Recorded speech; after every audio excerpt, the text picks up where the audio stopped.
Mae bod yn fusnes cyfrifol yn un o'r sefyllfaoedd melys hynny lle chi'n siŵr o fod ar eich ennill. Gall y pethau awnewch sydd o fydd i'r bobl a'r llefydd o'ch cwmpas yn ei tro gael effaith bositif iawn ar eich busnes.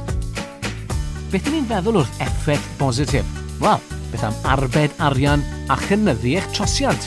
Swnio'n dda i chi? A dyw hynny ond megis dechrau.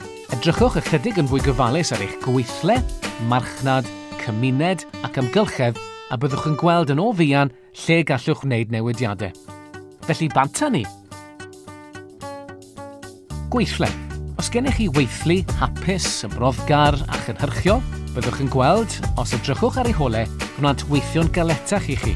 Yn nhw yw eich ased pwysicaf un, felly ceisiwch ddod o hyd i ffyrdd o'i cynnwys.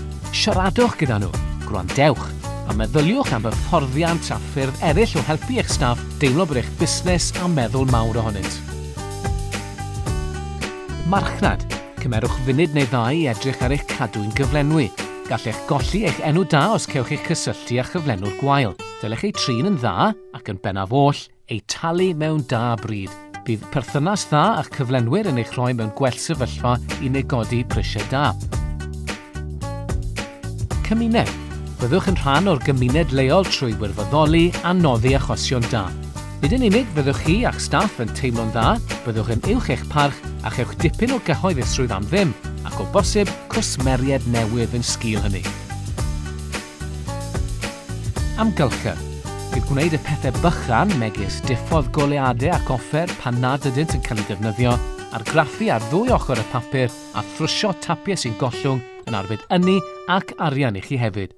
Ond gwnewch yn siŵr fod eich staff yn gefnogol gan mae nhw sydd wrth y lliw ac fe allent wneud gwahaniaeth go iawn. Dim ond ambell i syniad sydd yma o'r hyn y gallech wneud, a chewch fwy o gynghorion wrth edrych ar yn adnodd busnes cyfrifol. Pwy fwyaf y gnewch, yr hawsaf y bydd. Does gennych ddim i'w golli, ewch ati, rhannwch y neges a byddwch gyfrifol.